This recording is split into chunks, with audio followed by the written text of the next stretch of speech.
Paz do Senhor, queridos, Deus abençoe você que nos ouve nessa tarde, nesse momento, né? É uma tarde. Nós estamos aqui novamente para compartilhar com você mais um vídeo e o desejo do meu coração é que o Espírito Santo possa esclarecer a você, à luz das Escrituras, mais uma reflexão, onde estaremos tratando no primeiro livro, em uma das epístolas do apóstolo Paulo, 1 Coríntios, capítulo 12 e versículo 27. Estaremos fazendo essa breve leitura, mas antes disso quero orar com você. Ore comigo em nome de Jesus.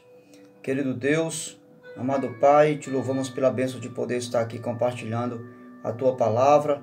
Peço a bênção do Senhor sobre os que estarão ouvindo essa breve reflexão e que todas as dúvidas sejam tiradas de forma clara e concisa, precisa e necessária. Essa é a minha oração, que venha abençoar o Teu povo, em nome de Jesus. Você pode dizer amém? Graças a Deus. Então, quero convidar você que ainda não se inscreveu no canal para se inscrever, ative o sininho de notificações, deixe o seu like e você estará sempre recebendo em seu vídeo uma nova mensagem para edificar a sua vida. Muito bem, o tema dessa reflexão de hoje é como saber, que eu sou batizado com o Espírito Santo ou não. Qual é a prova cabal de que eu sou ou não batizado com o Espírito Santo? Se fôssemos responder essa pergunta, como alguns diretamente já quem sabe respondeu, você diria pelos frutos, Porque Jesus disse que pelos frutos se conhece a árvore. Mas não é tão simples assim. Por que não é tão simples assim? É uma verdade bíblica, pelo fruto se conhece a árvore. Mas existe um contexto histórico aí que eu e você precisamos ter entendimento para compreender a realidade da prova cabal do batismo com o Espírito Santo. Que muitos têm arrogado, o falar em línguas estranhas no nosso movimento pentecostal de hoje.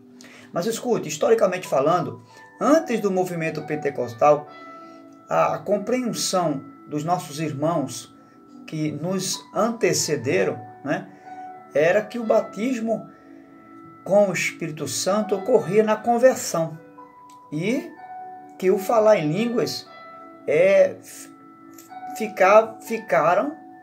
o falar em línguas ficou restrito apenas para o século I, ou seja, durante o período da igreja primitiva, e que isso só estaria disponível, isso não estaria disponível para os dias de hoje.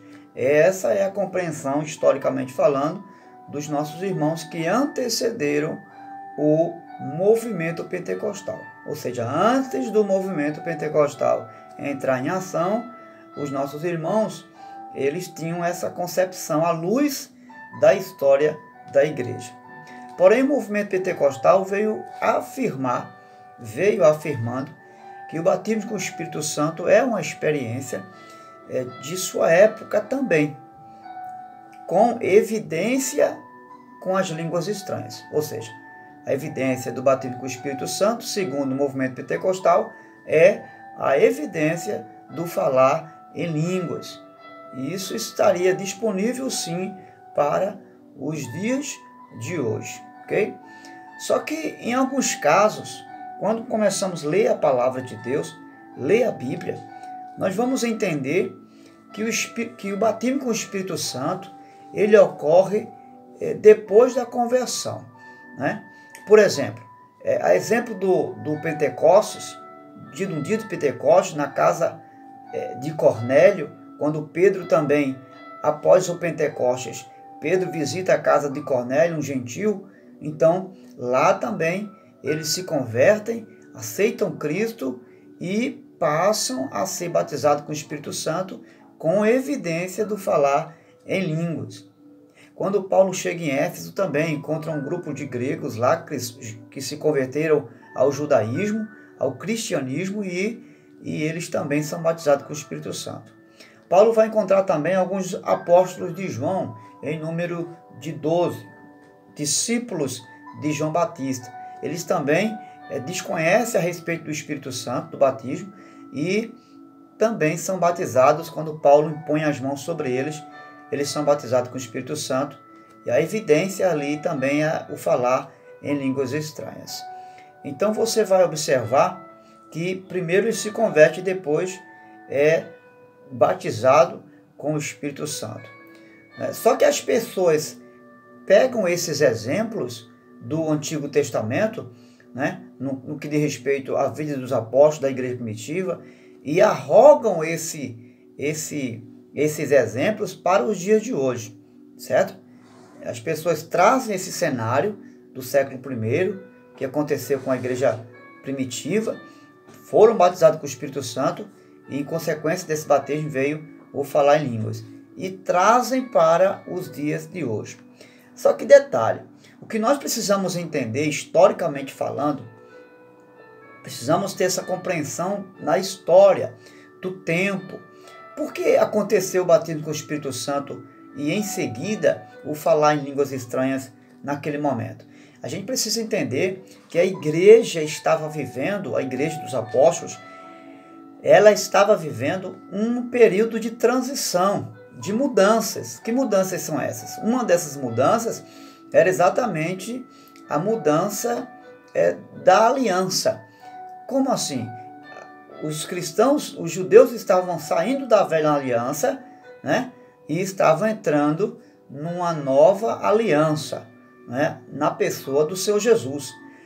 O segundo ponto relacionado a essa transição, que é uma mudança, é em relação à comunidade dos judeus.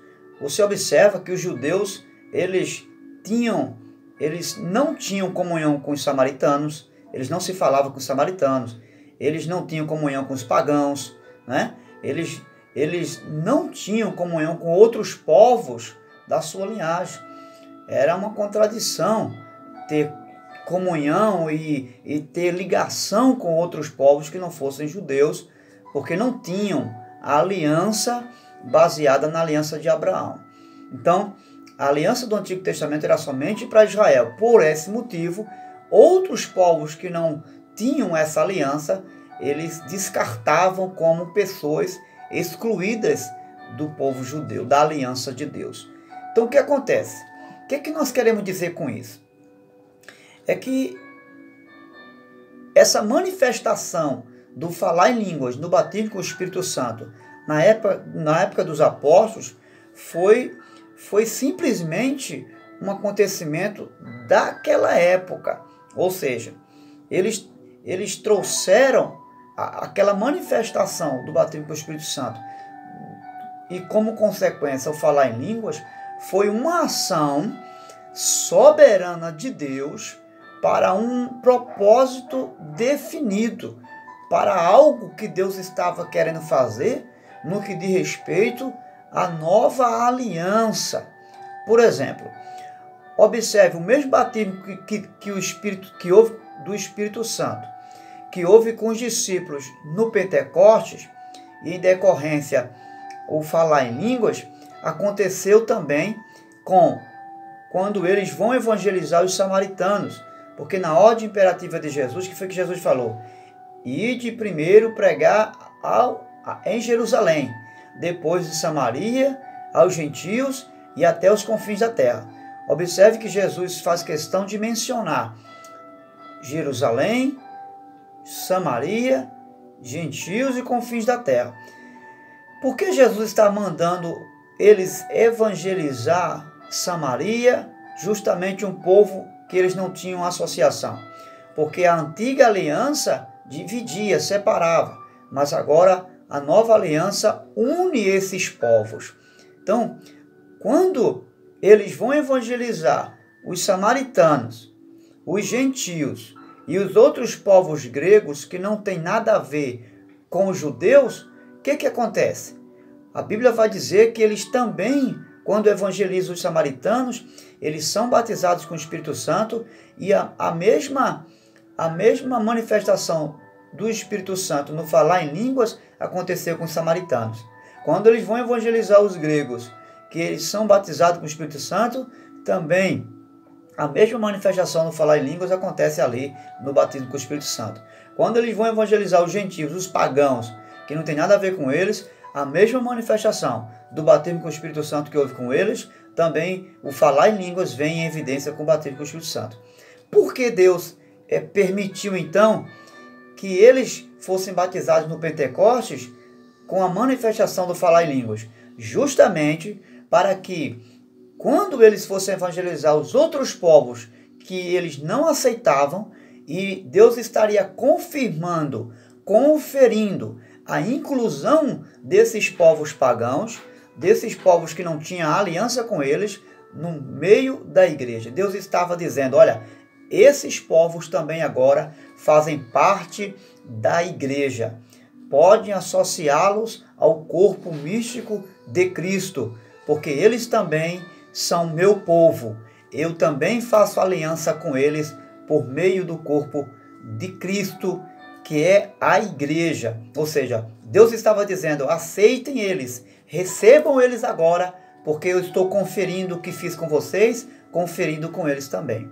Então você vai observar que o falar em línguas tinha como objetivo provar a aceitação de Deus sobre aqueles grupos éticos naquele período ali, que não eram judeus. Esse acontecimento tem a função de unir samaritanos com judeus, judeus e gentios, e judeus e os gregos e outros povos também. Felipe vai mais adiante evangelizar e ele encontra um eutico. E quando batiza o eutico também ali, um africano, ele também é batizado com o Espírito Santo e recebe ali o dom de línguas, como uma prova, não é, da aceitação de Deus.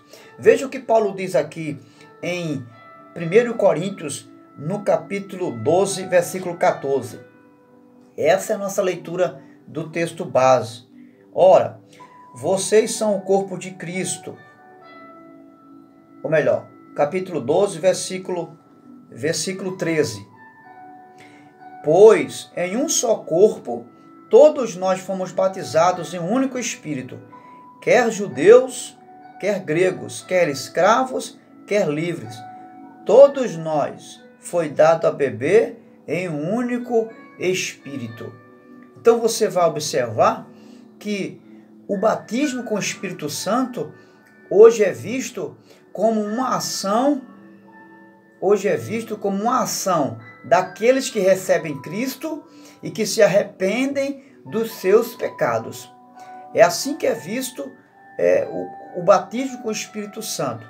Todos que receberam Cristo como Salvador e se arrependeram dos seus pecados, nesse momento, eles também, segundo o apóstolo Paulo, o apóstolo Paulo está dizendo exatamente o seguinte, olha, todos nós que recebemos Cristo e nos arrependemos dos nossos pecados, somos agora parte da igreja, do corpo místico de Cristo.